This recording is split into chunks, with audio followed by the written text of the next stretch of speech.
హల్లెలూయా. రెండు చేతుల పైకెత్తి దేవునికి స్తోత్రములు చెల్లించండి, గట్టిగా స్తుతించండి. హల్లెలూయా, హల్లెలూయా, హల్లెలూయా. దేవుని పిల్లలారా,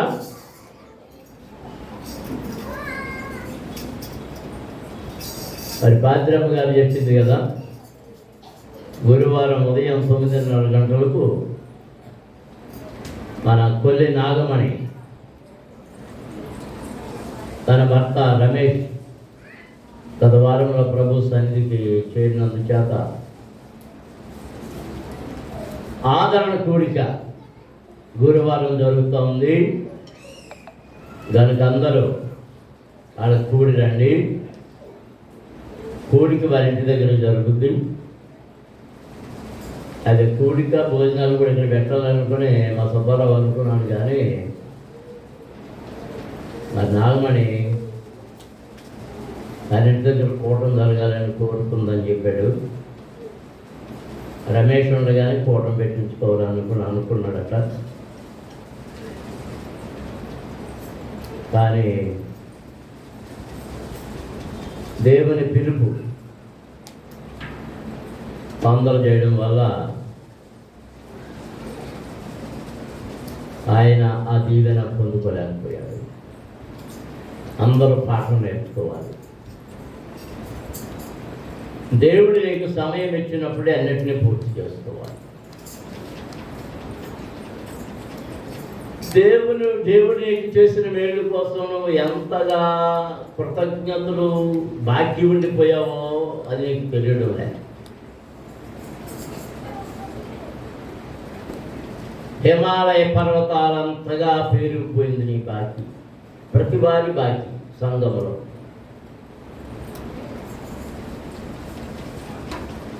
ఒకప్పుడు సంఘము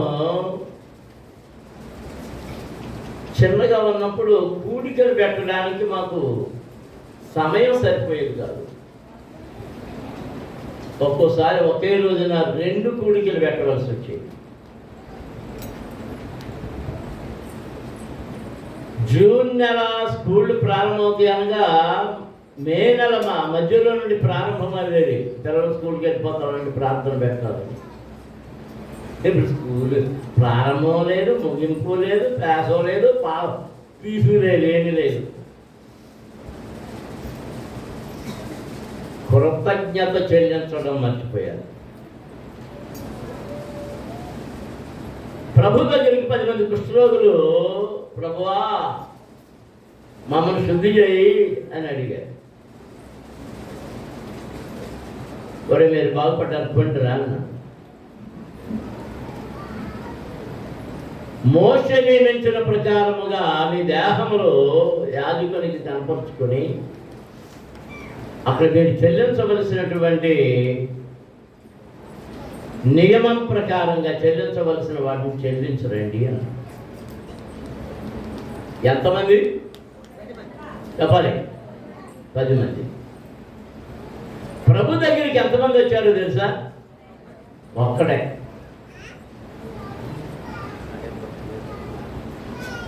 ఆ 10 మందిలోనూ ఒక్కడే వచ్చినప్పుడు వాడి గురించి అక్కడ ఏమన్నాడు? వాడు సమరయుడు.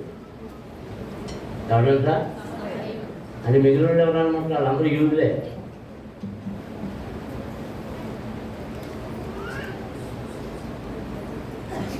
బయట నుండి సమరయుడు, వారిలోనికి అంగీకరింపబడని వాడు దేవునికి ప్రభుత్వ కృతజ్ఞత చెల్లించడానికి వచ్చాడు. కానీ వీళ్ళు మాత్రం ఎక్కడో అట్లా వెళ్ళిపోయారు.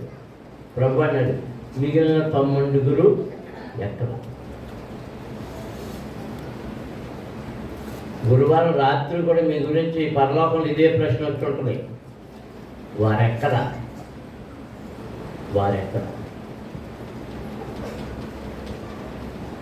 నీకు వస్తుంది, నువ్వే వచ్చి నీ కుటుంబీకులు మిగిలిన వాళ్ళతో వారెక్కడ? అది నీకు వినపడిందో లేదో. నీ పిల్లలు ఎక్కడ? నీ భర్త ఎక్కడ? నీ భార్య ఎక్కడ? నీ కుమారులు ఎక్కడ? నీ కుమార్తెలు ఎక్కడ?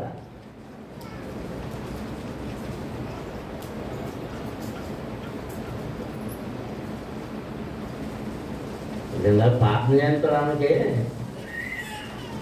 తులసమ్మ మానవరాల గురించి వచ్చింది, రోషం గల రోషిత కోసం. అది ఏ ఊరిలో ఉంది?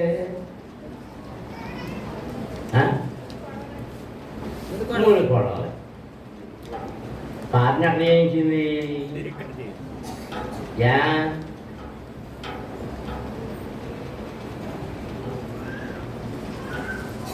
వాళ్ళమ్మ ఎక్కడదే, వాళ్ళ నాయనమ్మ ఎక్కడదే.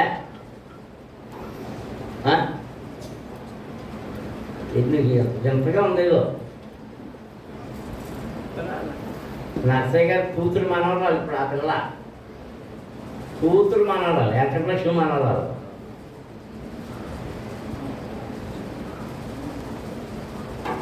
అంటే ఆ పిల్ల ఇప్పుడు తులసికేంటి? కూతురు పెట్టు మనవరాలు, కుటుంబం. నేను ఎవరిని పిలిచాను మళ్ళీ ప్రార్థన చేయడానికి? వాళ్ళ ముక్తాతనే. ఎందుకు పిలిచాను? అక్కడున్న ఓ తాతను పిలిచాను, వాళ్ళ ముక్తాతనే పిలిచాను. ఎందుకు పిలిచాను? వాళ్ళంతా ఎవరు? కుటుంబం. వాళ్ళ ముక్తాత వస్తా ఏమనేసాడు? ప్రశ్న, మమ్మల్ని మాకేమని చెప్పారా? మమ్మల్ని పిలిచారా అన్నాడే లేదా? చెప్పండి. అంటే వాళ్ళ మీద కోపం వచ్చేసిందా లేదా?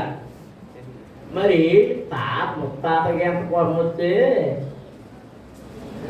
మరి ఆ ముత్తాత మరి ఆమె పెట్టాడో లేదో నాకు తెలదు. కానీ ఇది ప్రశ్న వేసినందుకు మరి బంగారం ఏమో కొని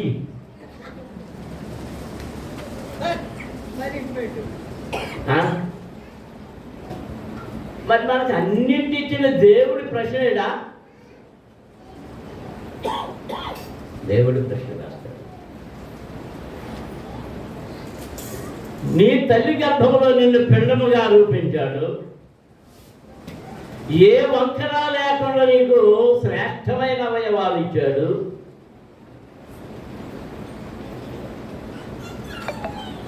నిన్ను ప్రాణముతో ఉండజేశాడు, ఆరోగ్యముతో ఉండజేశాడు. ఆహారం తినడకు, నీరు త్రాగుటకు, ఊపిరి పీల్చుకోవడానికి అన్నిటినీ అనుకూలత దయచేసి నిన్ను క్షేమంగా కాపాడుతున్న దేవుడికి నీవు చెల్లించాల్సిన కృతజ్ఞతలు చెల్లించకపోతే నిన్ను గమనిస్తున్నాడు, అందరినీ గమనిస్తున్నాడు. ఎప్పుడు స్విచ్ ఆపేస్తాడో తెలియదు. మీరు ఎప్పుడైనా అధ్యయనంలో ఉన్నారో లేదో? నేను చదువుకునేటప్పుడు అధ్యయనంలో రాయమండ్రిలో ఉండేవాళ్ళం. అద్దె ప్లస్ కరెంటు బిల్లు కట్టాలి. రాత్రి 8:30, 9 దాటాక ఆ వాంటర్ వచ్చి లైట్లు ఆపేశారు.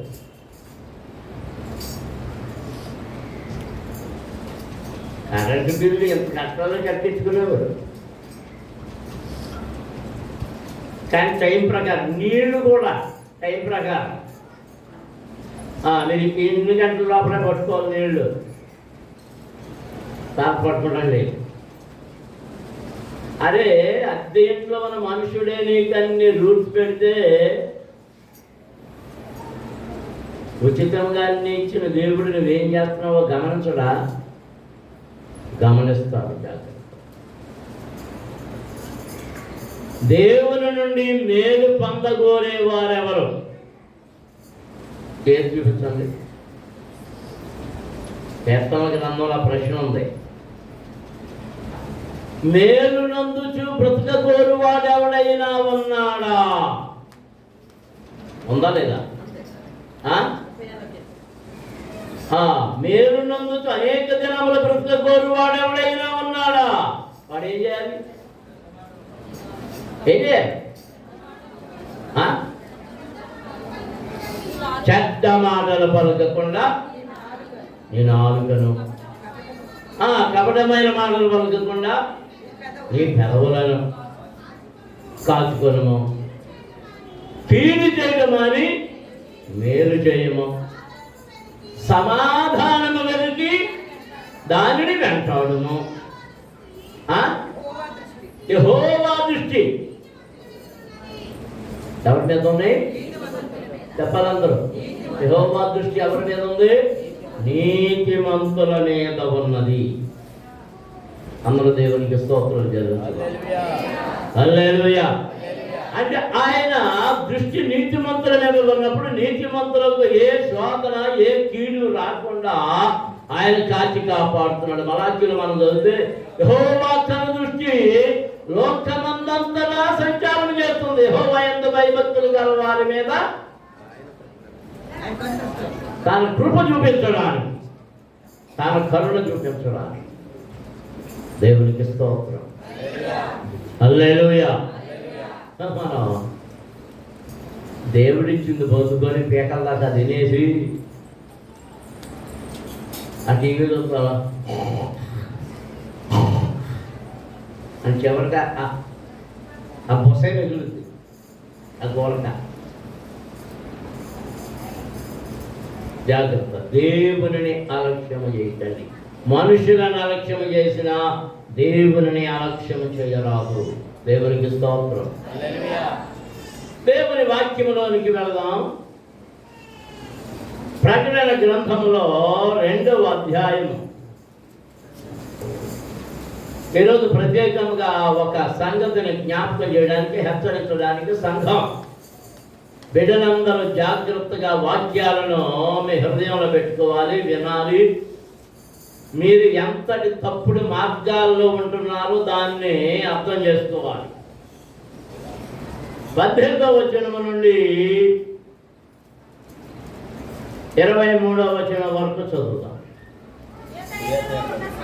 తుయతైరలో ఉన్న సంఘపు దూతకు ఏలాగు వ్రాయమో, అగ్నిజ్వాల వంటి కన్నులను, అపరంజిని పోలిన పాదములను గల దేవుని కుమారుడు చెప్పు సంగతులేమనగా, నీ క్రియలను, నీ ప్రేమను, నీ విశ్వాసమును, నీ పరిచర్యను, నీ సహనమును నేను ఎరుగుదును.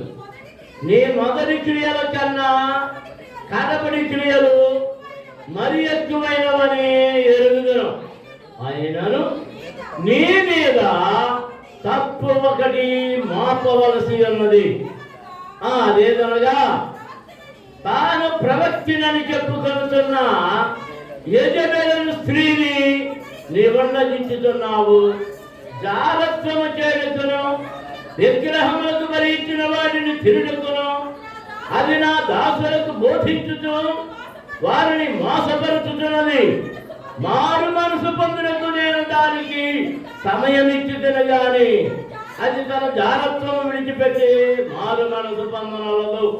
ఇదిగో నేను దానిని మంచము పట్టించి దానితో వ్యభిచరించు వారు దాని క్రియల విషయమై మారు మనసు పొందిన గాని వారిని బహుశ్రమల పాలు చేతును, దాని పిల్లలను నిశ్చయముగా చంపెదను. అందువలన అంతరింద్రియములను హృదయములను పరీక్షించువాడను నేనే అని సంగములను తెలుసుకొనును. మరియు మీరు ప్రతివానికి వాని క్రియల చొప్పున ప్రతిఫలము ఇచ్చేదను. దేవునికి స్తోత్రం. హల్లెలూయా, హల్లెలూయా, హల్లెలూయా, హల్లెలూయా. కాళ్ళు వంచండి, కళ్ళు మూసుకోనండి. చిన్న ప్రార్థన చేసుకుంటాం. మీరు ప్రభువుని అడగాలి, ప్రభువా నాతో వ్యక్తిగతంగా మాట్లాడండి, నాతో మాట్లాడండి, నాతో మాట్లాడండి. నీ వాక్యం ద్వారా నన్ను బలపరచండి, నన్ను హెచ్చరించండి, నన్ను సరిచేయండి. నాలోని వంకర మార్గంలో నాకు ఎత్తి చూపించండి, తప్పుడు మార్గంలో ఎత్తి చూపించండి అని ప్రభుని అడగాలి. స్తోత్రం. హల్లెలూయా, హల్లెలూయా, హల్లెలూయా. పరమ తండ్రి, పరిశుద్ధ దేవ, జీవాధిపతి నీకు స్తోత్రములు. ఎంతవరకు మీ సన్నిధిలో పాడాము, స్తుతించాము, ఘనపరిచాము, మహిమపరిచాము. మీ వాక్యము కొరకు మీ సన్నిధిలో నిలిచి ఉన్నాము. నీ దాసుడనైన నేను బలహీనుడను, అయోగ్యుడను, అజ్ఞానుని, వాక్య జ్ఞానము లేని వాడను. నాయన, నా శరీరమును ముట్టండి, నా గొంతుకును ముట్టండి, నా నాలుకను ముట్టండి, నా గుండెను ముట్టండి, నా దేహమును ముట్టండి, నా ఆలోచన ముట్టండి, నా పెదవులు కాల్చండి, నా నాలుక కాల్చండి, నన్ను మీ శిరోచారులు రాయని మీ ఆత్మచేత అభిషేకించండి. నాయన, నాలో నుండి మీ స్వరాన్ని నీ ప్రజలకు వినిపించండి. నాకు మీ నోటికి బోరుగా వాడుకోనండి ప్రభువా. ఆ బోరులో నుండి స్వరాన్ని నీ ప్రజలకు వినిపించి వెనుకడిలో ప్రతి ఒక్కరిని దీవించమని యేసు నామమున అడుగుచున్నాము తండ్రి, ఆమేన్. దేవునికి స్తోత్రం. సంతోషంగా ఉన్న వారందరూ దేవునికి స్తోత్రాలు చెల్లించండి. దేవుని నమ్మిన వారు మాత్రం దేవునికి స్తోత్రాలు చెల్లించండి. ఆయనే నా రక్షణకర్త అన్న వారు మాత్రం దేవునికి స్తోత్రాలు చెల్లించండి. ఆయన నా విమోచకుడు అన్నవారు దేవునికి స్తోత్రాలు చెల్లించండి. హల్లెలూయా. నిజముగా దేవుని మీద విశ్వాసము కలిగిన వారు దేవునికి స్తోత్రాలు చెల్లించండి. హల్లెలూయా. స్తోత్రం చెల్లించడం ఒక అలవాటుగా, అంటే అనాలోచితమైన అలవాటుగా పెట్టుకోవద్దు. ఎందుకు స్తోత్రం చెల్లిస్తున్నామో కూడా గమనించుకుంటూ స్తోత్రం చెల్లించాలి. హల్లెలూయా. అందులో స్తోత్రాలు చెల్లించుదాం. హల్లెలూయా, హల్లెలూయా. స్తోత్రాలు చెల్లిస్తే పరలోకం వెళ్ళిపోతే, నేను మరోసారి చెప్తున్నా, స్తోత్రాలు చెల్లించడం వల్ల పరలోకం వెళ్ళిపోతే మనకంటే ఎక్కువ స్తోత్రాలు చెల్లిస్తారు బయట వాళ్ళు, మారు మనసు లేనాడు. ఇక అదే పని పెట్టుకుంటారు. స్తోత్రాలు చెల్లించినంత మాత్రం పరలోకం వెళ్ళం, కానీ మారు మనసు పొందిన మనము మాత్రం స్తోత్రం తప్పక చెల్లించాలి. దేవునికి స్తోత్రం. హల్లెలూయా, హల్లెలూయా. అది కాపాడు కూడా, అది మన పిల్లలు అనుకుంటున్నాను కదండి. అది ఎంతో ఒకలా ఉండి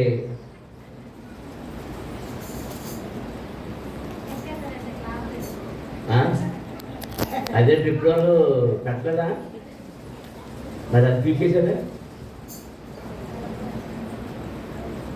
తుయతైలో ఉన్న సంఘానికి సంఘం యొక్క పరిస్థితులు ఎలా ఉన్నాయో ఆ దూతకు వ్రాయించినటువంటి ఉత్తరం యోహాను భక్తుని ద్వారా, పద్మసుధీవిలో ఉన్నటువంటి భక్తుని ద్వారా ఆత్మ చెప్పుచున్న సంగతులు. దేవునికి స్తోత్రం. 7 సంఘముల యొక్క పరిస్థితులు ఎలాగూ ఉన్నాయో, వారిని ఏ విధంగా మెచ్చుకున్నారో, ఏ విధంగా హెచ్చరించాడో ఈ వచనాలు జాగ్రత్తగా చదివితే మనకు అర్థం అవుతుంది. దేవునికి స్తోత్రం. హల్లెలూయా. ఈ తుయతైర సంఘానికి ముందు మంచి మెచ్చుకోళ్ళే ఉన్నాయి, మంచి సాక్ష్యమే ఉంది. ఏమని అంటున్నాడు? అగ్నిజ్వాల వంటి కన్నులను, అపరంజిని పోలిన పాదములను గల దేవుని కుమారుడు చెప్పు సంగతులేమనగా, నీ క్రియలను, నీ ప్రేమను, నీ విశ్వాసమును, నీ పరిచర్యను, నీ సహనమును నేను ఎరుగుదును. నీ మొదటి క్రియల కన్నా నీ కడపడి క్రియలు మరి ఎక్కువైనవని ఎరుగుదును. దేవునికి స్తోత్రం. మనం స్తోత్రాలు చెల్లించుదా. హల్లెలూయా, హల్లెలూయా. ఎంతమంది జాగ్రత్తగా వింటున్నారు? వింటున్నారా? మీరు జాగ్రత్తగా వినకపోతే అది దౌర్భాగ్యంగా మారిపోతుంది, దౌర్భాగ్య స్థితిలోనికి వెళ్ళిపోతుంది. తుయతైర సంఘం యొక్క అనుభవం, వారు జీవించే విధానం ఒక మంచి సాక్ష్యాన్ని అక్కడ తరువాత తప్పు మాపబడింది. ఆ తప్పును తర్వాత వెళదాం. ప్రాముఖ్యమైన ఈరోజు తప్పును గుర్తే మీకు బోధించాలి.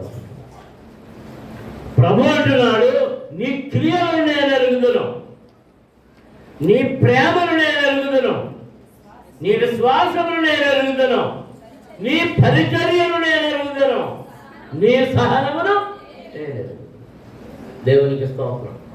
అంతేకాదు మరొకటి ఏంటంటే నీ మొదటి క్రియల కన్నా కడపటి క్రియలు ఇంకా శ్రేష్టంగా ఉన్నాయి.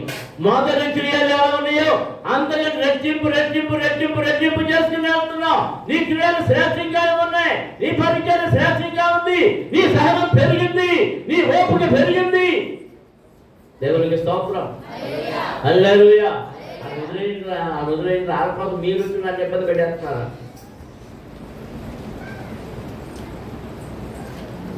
ఆ తిరుగుతున్నాం వదిలేయండి. ఆ యానం లోపల చూడండి అంతే. అదే చూస్తున్నాడు.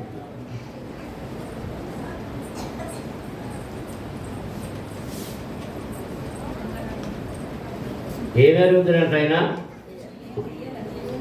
నీ క్రియలకు ఎవరు క్రియలు? సంఘం అంటే ఎవరు? మరి తీర్థైన సంఘాన్ని ఎరిగిన ప్రభు మలకపల్లిలో ఉన్న ఈ పెద్దకొత్త దేవుని సంఘ క్రియలు ఎరగడా? నీ క్రియలేని ఎరగడా? నీకు సహనముందో లేదో ఆయన ఎరగడా? నీలో ప్రేమ ఎంతో ఉందో లేదో ఆయనకు తెలియదా? నీలో శ్వాసం ఉందో లేదో ఆయనకు తెలుసా లేదా? చెప్పండి. నీవు పరిచర్య చేస్తున్నావో లేదో, చదువుకుంటున్నావో, జగజారిపోతున్నావో, ఏం చేస్తున్నావో ఆయన చూస్తున్నాడా లేదా? చెప్పండి. క్రితైన సంఘాన్ని చూస్తున్నాడా? నన్ను చూస్తున్నాడని ఎంతమంది నమ్ముతున్నారు? మిమ్మల్ని చూస్తున్నాడని నన్ను చదవచ్చినట్టు కదా.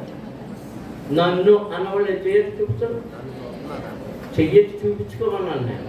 ఎంతమంది లేదు ఇలా చూపించుకోమన్నాను. ఇప్పుడు ఏం చెప్పాలి? నా క్రియలు నీకు తెలుసు, నా సహనం నీకు తెలుసు, నా ప్రేమ నీకు తెలుసు, నా విశ్వాసం నీకు తెలుసు, నా పరిచర్య నీకు తెలుసు. పరిచర్య అంటే అలా వచ్చి అలా కనబడి హలో అయ్యారు ప్రశాంతం అండి, అమ్మగారు ప్రశాంతం అండి, ఇప్పుడే వచ్చేస్తున్నాడు అన్నాడు అది అది ఎరుగును. నీ విశ్వాసం ఎంతో ఎరుగును, నీ దాతృత్వం ఎంతో ఎరుగును, నీ కపటం ఎంతో ఎరుగును, నీ మోసం ఎంతో ఎరుగును, నీ అబద్ధం ఎంతో ఎరుగును, నీ సత్యం ఎంతో ఎరుగును. ఏది ఆయన ముందు దాచబడి ఉండనేరదు.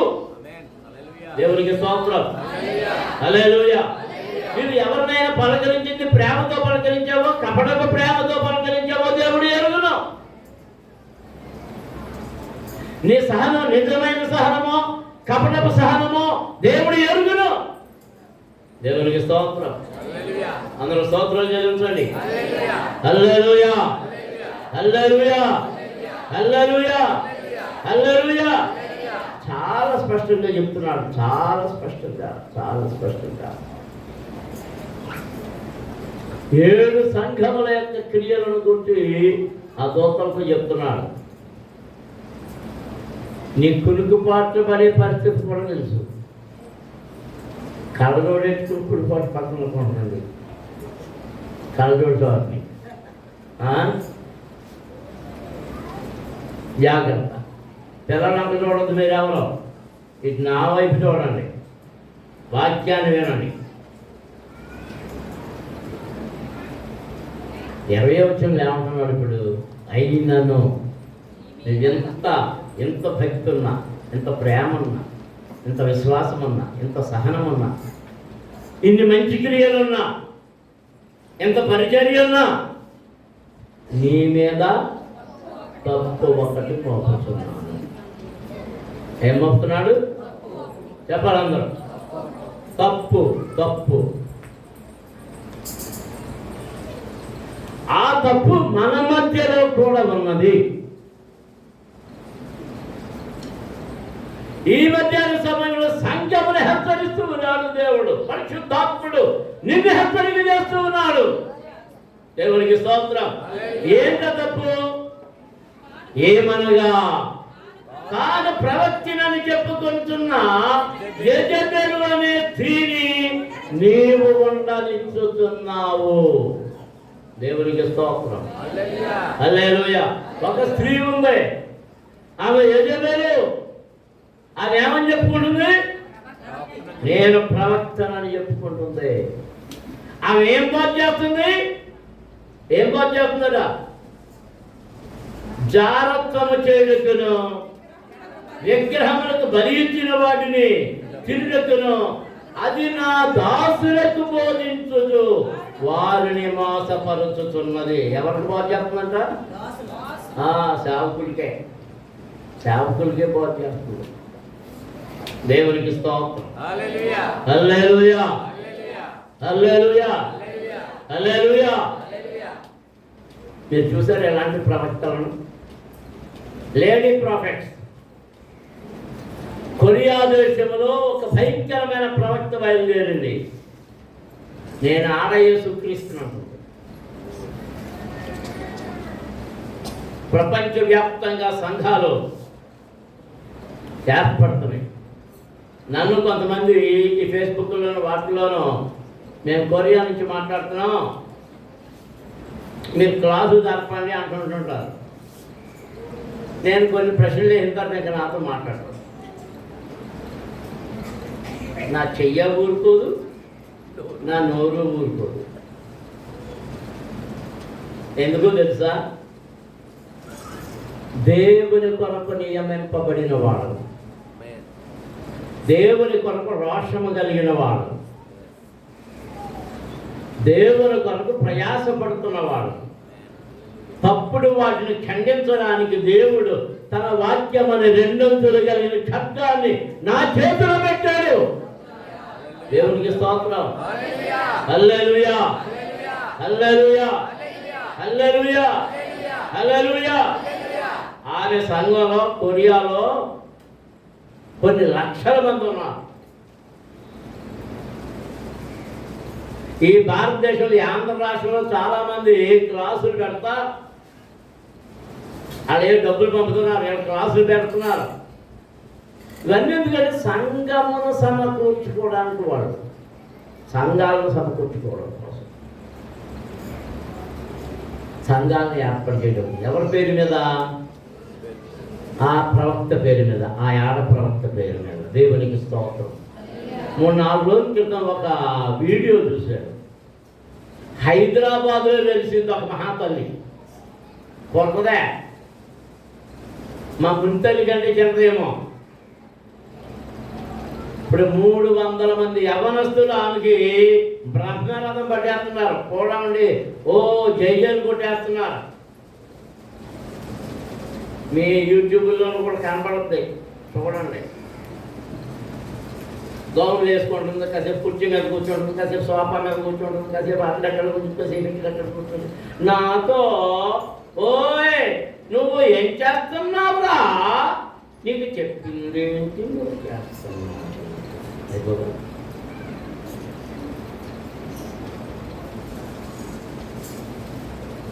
ఇక అక్కడికి ఎవరు పంపలు వెళ్ళిపోతున్నారు. పంప ఈ ఆడ ప్రవక్త ఊరికి 2-3 వచ్చేస్తున్నారు. రాజు మెట్లో వచ్చారా? ఇంకా లేదా? ఆడ లేపే మా నిర్మాణం లేపేద్దామా?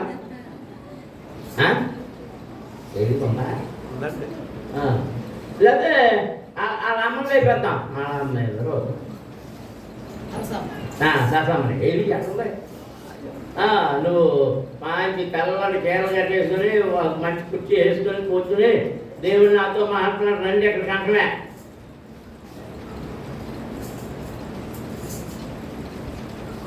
మన పిల్లలోనూ ఉన్నారు, ధర్మంలోనూ ఉన్నారు, పెద్దలోనూ ఉన్నారు, బలిపాడులోనూ ఉన్నారు. ఏరియా గంగరాజు గారా ఉన్నారా లేదా?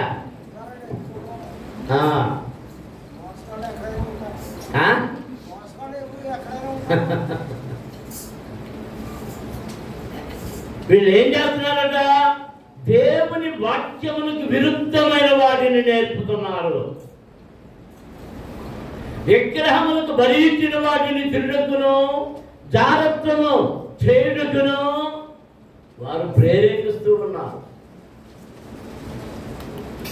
జారత్వం అంటే విగ్రహారాధన చేయడానికి ఇతర పద్ధతులు, రకరకాల పద్ధతులు. ఇలా కాళ్ళకి దండాలు అంటారు. ఆనపత్తులో కొంతమంది ఉన్నారు. ఇంకా అది ఎక్కడో పెద్దాపంలో ఒక ఆవిడ వచ్చిందంట. ఇవన్నీ యూట్యూబ్లో కడుతున్నారు.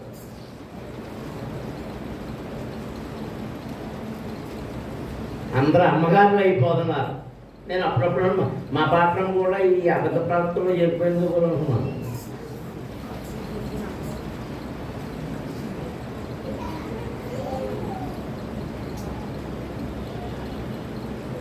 వాక్య విరుద్ధమైన దానిని మనుషుల కొరకు ఏదైనా మనుషులను వారి మనస్సుకు నచ్చినట్టుగా చేయి వారు ఎవరైనా కానీ దేవుని విరోధి, క్రీస్తు విరోధులు వాడు. దేవునికి స్తోత్రం. అందరం స్తోత్రం చెల్లించుదాం. అందుకే అపోస్తలుడైన పౌలు గారు ఏమన్నాడో తెలుసా? తిమోతి పత్రిక చూద్దాం, చూడండి. మొదటి పత్రికలో 2వ అధ్యాయం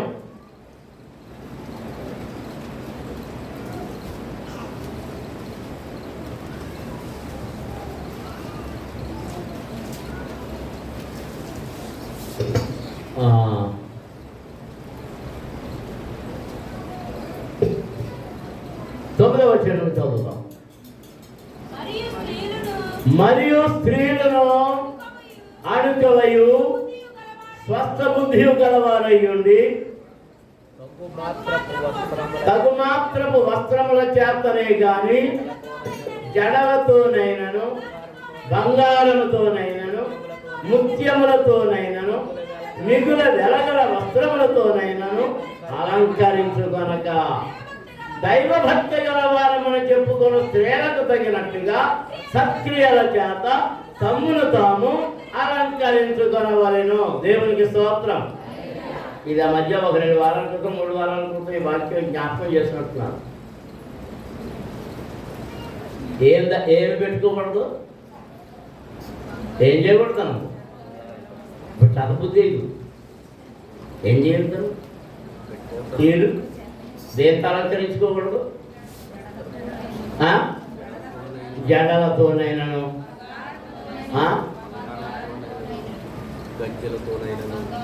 ఒంటి మీద ఉన్నాయి. అందుకేనండి నేను ఎప్పుడు వేసుకున్నాను, చెడప్పుడు బంగారం పెట్టుకున్నాను. మొన్న ఒకడు ఈ ఫేస్బుక్లో ఒక ఫోటో పెట్టి ఎవరి అన్నం తింటున్నాడు. ఒక్కొక్క వేలికి 4 ఉన్నాయి ఉండరా అన్నం కనపడుతుంది. ఒక్కొక్క వేలికి 4 ఉన్నాయి. బొటనవేలుకి కూడా ఉంది. అందులో ఒక ఎర్రంగురం ఉన్నాయి. ఈ ఎర్రంగురం అంట పెళ్ళి అవుతానే పెట్టుకున్నాడంట, పెళ్లి కావాలని పెట్టుకున్నాడంట. పెట్టుకున్నాక మిగిలిన ఉంగరాలు ఎందుకు వచ్చిన పెళ్ళయ్యాక వచ్చే సమస్యల వల్ల అవి పేటాన్ని పెట్టుకున్నాడంట. అది ఎవరి వల్ల వచ్చింది సమస్య? అసమా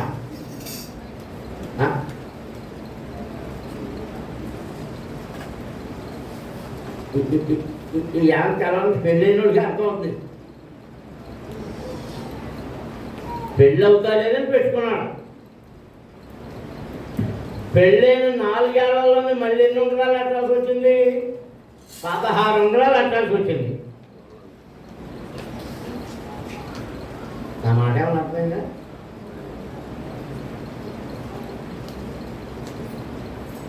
చెవిగలవాడు ఆత్మ చెప్పుతున్న మాటలను వినును గాక.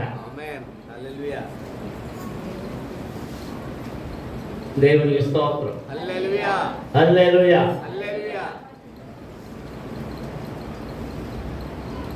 ఒక ఉంగరం పెట్టుకున్నాం, ఎన్ని ఉంగరాలు పెట్టుకోవచ్చు వచ్చింది?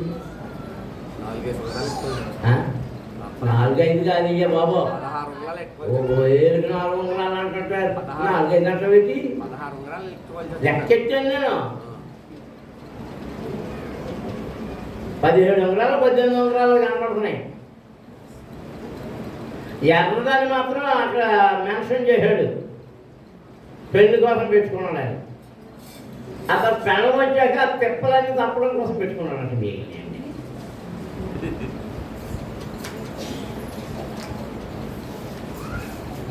వాక్యం ఏం చెప్తుంది, పౌలు గారు ఏం చెప్తున్నాడు అంటే అప్పుడు స్టైల్ జడలో ఒక జడ, ఇప్పుడు మామూలు జడ అంటే మా మా జడ మా చిన్నప్పుడు ఆడపిల్లలు ఎన్ని జడలు వేసుకున్నాడంటే 2 జడలు.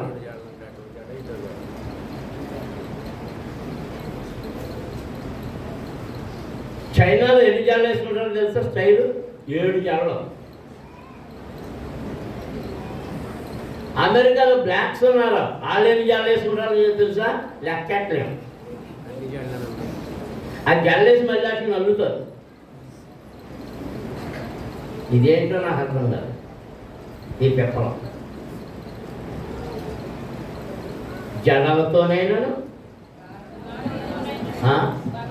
బంగారంతోనైనాను, ముత్యములతోనైనా, మిగుల వెలగల కదండి. చీరంతుంది అంత మా అంత కదా 15,000 ఎంత. ఇప్పుడు కొంత ఈ యజబెలు ప్రవక్తల వంటి వారు వస్తున్నారు కదా, ఆ చీర ఎంత కాదంట 60,000, తక్కువ ఖరీదు 60,000.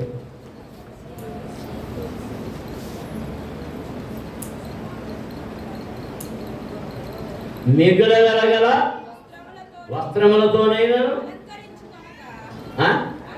అలంకరించుకొనక దైవ భక్తి గలవారమని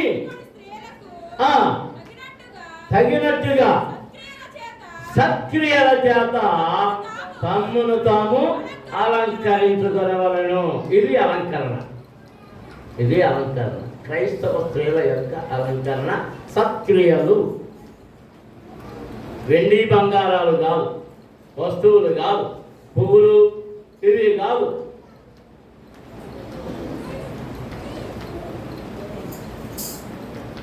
మీరు దేవునికి విరోధమైన పనులు చేస్తున్నారు లేదో ఒక చిన్న సంఘటన. మరండి కాల్ చేసుకోకపోతే అదమని అంటున్నారండి, పూలు పెట్టుకోలేదని తిడుతున్నారండి. ప్రభు చెప్పాడు, నా నిమిత్తము మీరు హింసల పాలవుదురు, అవమానాల పాలవుదురు, మిమ్మల్ని దూషిస్తారు, మిమ్మల్ని దూషిస్తారు.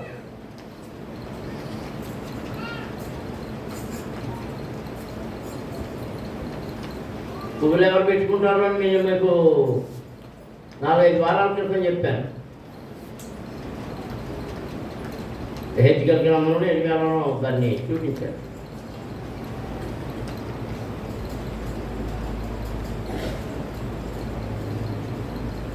చిన్న వయసులో నుంచి అవన్నీ నేర్పుతున్నారు. అవ్వమ్మ ఏం పెట్టుకుంది చెప్పండి? అవ్వమ్మ ఏమి పెట్టుకుంది? ఏ పువ్వులు పెట్టుకుంది?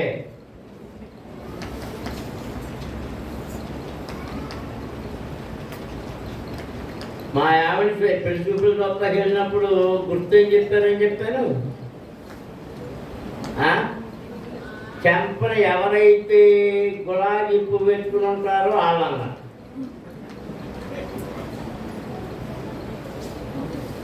గుర్తు అది. ఇదిగో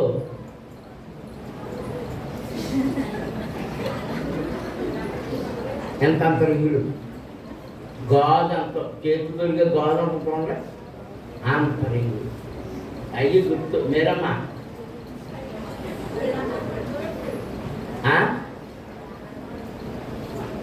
పెట్టుకున్నారు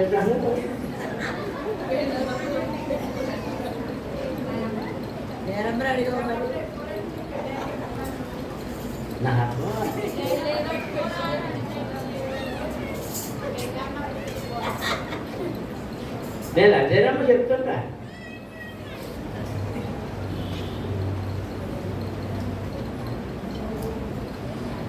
మారు మనసు పొందిన వారికి బాహ్యమైన అలంకరణతో పని లేదు.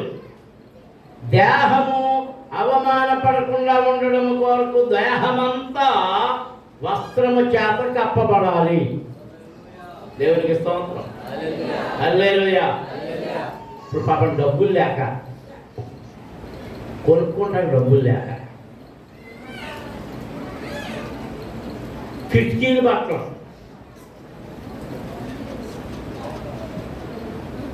పేరుకు. మా చిన్నప్పుడు పిచ్చంకయ్యమ్మని ఉండేది. ఆమె వేసుకునే డ్రెస్ వేసుకుంటున్నారు. పిచ్చంకమ్మని ఎంతమంది తెలుసు? ఎంతమంది తెలుసు? ఆమె తెలుసు. ఆమె డ్రెస్సులు ఇప్పుడు వీళ్ళందరూ వేసుకుంటున్నారు. ఈ పిల్లకాయ ఆ డ్రెస్ ఎవరితే చెప్పండి, ఎవరుతాను? పిచ్చంకం. పిచ్చంకం ఈ మాట అన్నారు మీరు. పిచ్చంకం అంటే మీరు ఏదో డ్రెస్లు అలాంటి అనమాట.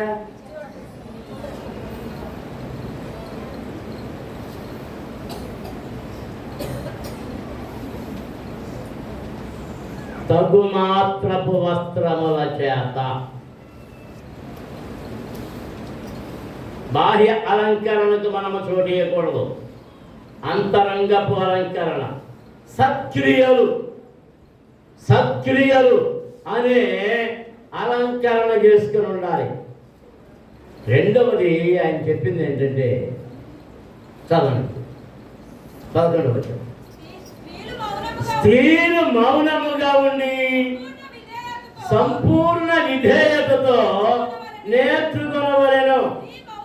స్త్రీ మౌనముగా ఉండవలసినదే గాని ఉపదేశించుటకైనను పురుషుని మీద అధికారము చేరించను ఆమెకు సెలవియ్యను. దేవునికి స్తోత్రం. హల్లెలూయా. స్త్రీ పాడొచ్చు, సాక్ష్యం ఇయ్యొచ్చు, పరిచర్య చేయొచ్చు, ప్రార్థన చేయొచ్చు, స్తుతి చెల్లించవచ్చు, అన్ని విషయాల్లో పాల్గొవచ్చు, ఇతరులకు సువార్త ప్రకటన చేయొచ్చు. కానీ అధికారం చెలాయించడానికి మాత్రం, సంఘము మీద అధికారం చెలాయించడానికి, పెత్తనాలు చెలాయించడానికి,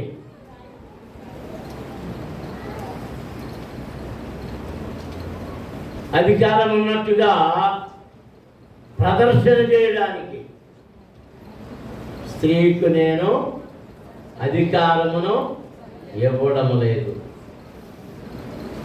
దేవునికి స్తోత్రం. అందరూ స్తోత్రాలు చెల్లించుదాం. హల్లెలూయా. స్త్రీ ఎవరిని ఆశీర్వదించకూడదు.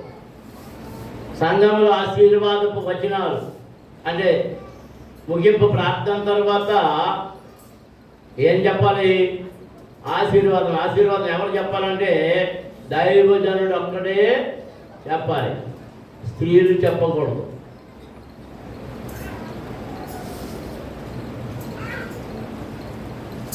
వినయంగా వాక్యాన్ని వినాలి, దానిని గురించి పరిజ్ఞానాన్ని వెతుక్కోవాలి. కానీ వాక్యానుసారముగా విధేయత కలిగి ఉండాలి. దేవునికి స్తోత్రం. హల్లెలూయా.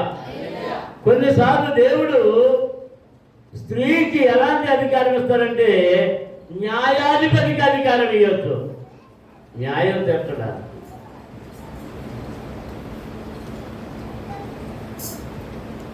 మనం అలా దెబోరాను చూస్తున్నాం. ఇంకా ప్రవక్తలు ఉన్నారు, స్త్రీ ప్రవక్తలు. హోదా అనే ప్రవక్త ఉంది, ప్రవచనం చెప్పడానికి. విస్తారమైన ప్రవక్తలు లేరు, స్త్రీ ప్రవక్తలు అత్యంత కొద్ది మంది మాత్రమే. మిరియాము ప్రవక్తగా చెప్పబడింది, కానీ ఏం ప్రవచించింది? స్తుతి గీతం పాట మాత్రమే ప్రవచించింది. ఆమె కూడా ఎవరి మీద కోపం ఇచ్చింది? ఎవరి మీద? మోషే మీద. ఆమె అంటుంది, దేవుడు నీకేనా కనబడ్డాం, మాకు కనబడతలేదా? నీతోనే మాట్లాడడం, మాతో మాట్లాడటం లేదా? సరే మోషే వాళ్ళు బతుకోవడానికి కారణం ఎవరు? నేనే కదరా. నీ పాలిచ్చింది ఎవర్రా? నీ చూడెట్టింది ఎవర్రా? నీ స్నానం చేయించిందా? అయ్యో మొత్తం సరిపోతుంది. ఎవరి మీద ద్వేషంతో చెప్పండి, ఎవరి మీద ద్వేషంతో? తెలదా? మోషే గారి భార్య పేరు ద్వేషంతో.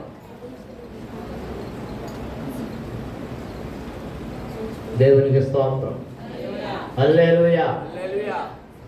ఇప్పుడు నీ మీద ఒక తప్పు మాపవలసి ఉన్నది. ఏ తప్పంట?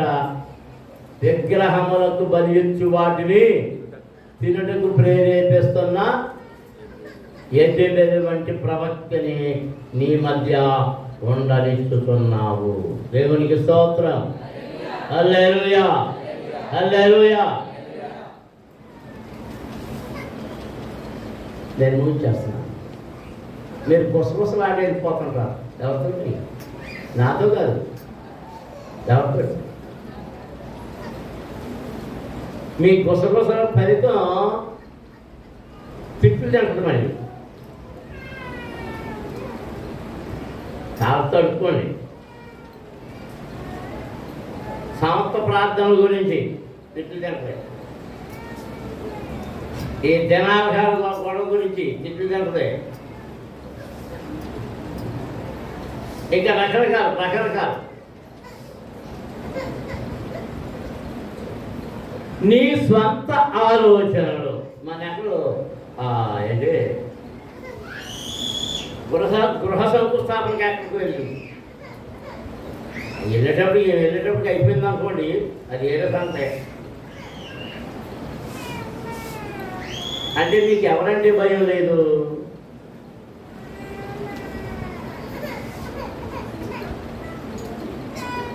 మీరు ఎలాంటి వారంటే సౌలు వంటి వారు. సౌలు ఎవరి కొరకు ఎదురు చూడలేదు? ప్రవక్త అయినా న్యాయాధిపతి అయినా సమూయేలు కొరకు ఎదురు చూడలేదు.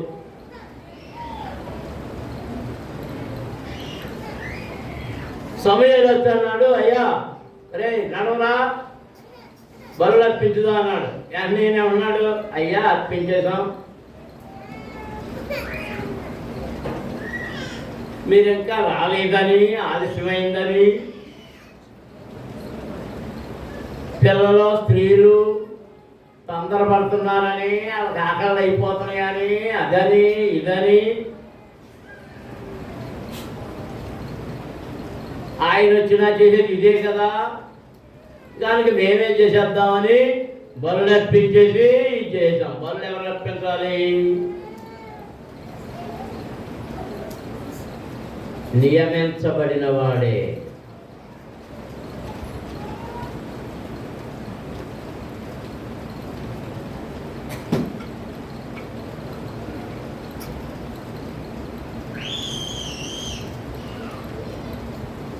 కొన్ని జాగ్రత్తపు పనులు అంటే ఏంటో తెలుసా? ఎక్కడ పరాయి పురుషుడితో పరాయి ఊరికి వెళ్ళి భార్యాభర్తలను చెప్పుకోవడమే జాగ్రత్త.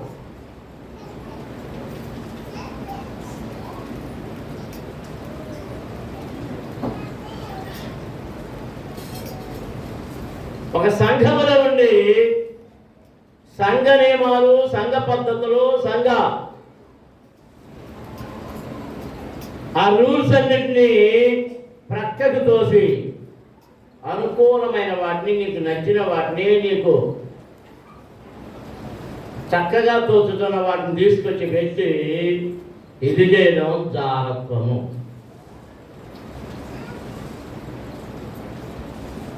నేను ఈ మధ్య కొంత ప్రసంగికులను కూడా అంగీకరించలేకపోవడానికి కారణం ఏంటంటే దేవుని ఆత్మ నన్ను గద్దిస్తున్నందుచేత. పరిశుద్ధాత్మ పొందని వారు పరిశుద్ధాత్మను పొందని వారే. వారు ఎంత బోధించినా, ఎన్ని సంగతులు చెప్పినా దానిలో ఏమి లేదు. పరిశుద్ధాత్ముడు లేదు. వాళ్ళు ఎంత చదువుకొని ఎంత గొప్ప ప్రసంగికులు అవని టీవీల్లో మారు మోగిపోనివ్వండి. టీవీల్లో మారు మోగిపోయిన వాళ్ళందరూ పరిశుద్ధాత్మతో నింపబడిన వారు కాదు. టీవీల్లో మారు మోగిపోయే వాళ్ళు పరిశుద్ధాత్మతో పరిశుద్ధాత్మతో నింపబడిన వారికి టీవీల్లో పేర్లు కావాలని అవసరం లేదు. వారి అవసరం ఎవరితో అంటే దేవునితో మాత్రమే, పరిశుద్ధాత్ముడితో మాత్రమే. పరిశుద్ధాత్మ నింపుదల కలిగి సత్యమును బోధించే వారికి అనుచరులు తక్కువగా ఉంటారు. ద్వేషకులు, హింసకులు, దోషకులు ఎక్కువగా ఉంటారు. నడమంత్రపు బోధకం కనబడతా ఉంటుంది.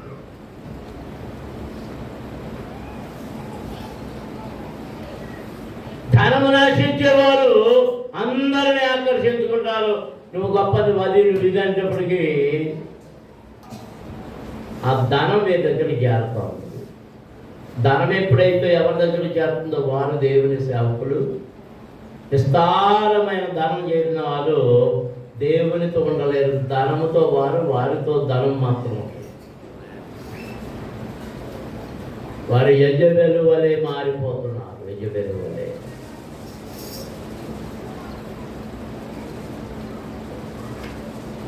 ఈ మధ్య కొన్ని ప్రకటనలు వస్తున్నాయి. ఒకనొక సేవకుడితో భోజనం చేయడానికి 10,000 కట్టాలి. అక్కడే కూర్చోడు, హాల్లోకి వెళ్తాడు.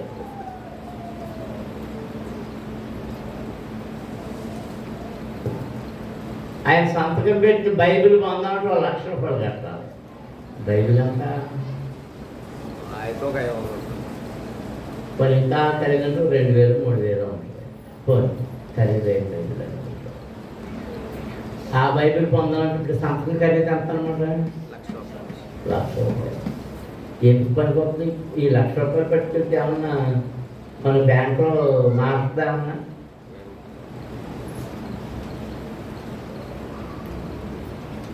నేను పెట్టే సంతకం కంటే, మరో సేవకుడు పెట్టే సంతకం కంటే ఎవరు పెట్టే సంతకం అత్యవసరం? పరిశుద్ధాత్ముడు పెట్టే సంతకం అవసరం. ఈ పరలోకమైన ఇట్లాంటి దుర్బోధకులను నీళ్ళు ఉండనిచ్చుతున్నావు. ఇతర సంఘమా, అంత్యకాలపు సంఘమా, దుర్బోధకులను నీ మధ్యలో ఉంచుకుంటున్నావు. వారిని ప్రేమిస్తున్నావు, వారిని ఉత్తేజపరుస్తున్నావు, వారిని ప్రోత్సహిస్తున్నావు. ఆ తప్పు నీ మీద మాపబడి ఉన్నది.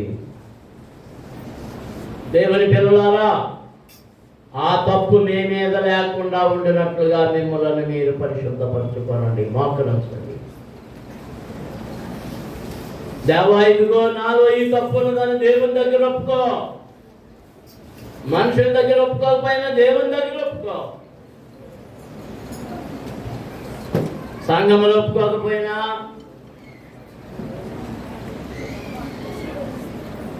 సేవకుల దగ్గర ఒప్పుకోకపోయినా, ఎవరి దగ్గర ఒప్పుకోకపోయినా, నీ అంతరంగములో నిన్ను ఎరిగిన వాడైనా నీ దేవుని దగ్గర ఒప్పుకో.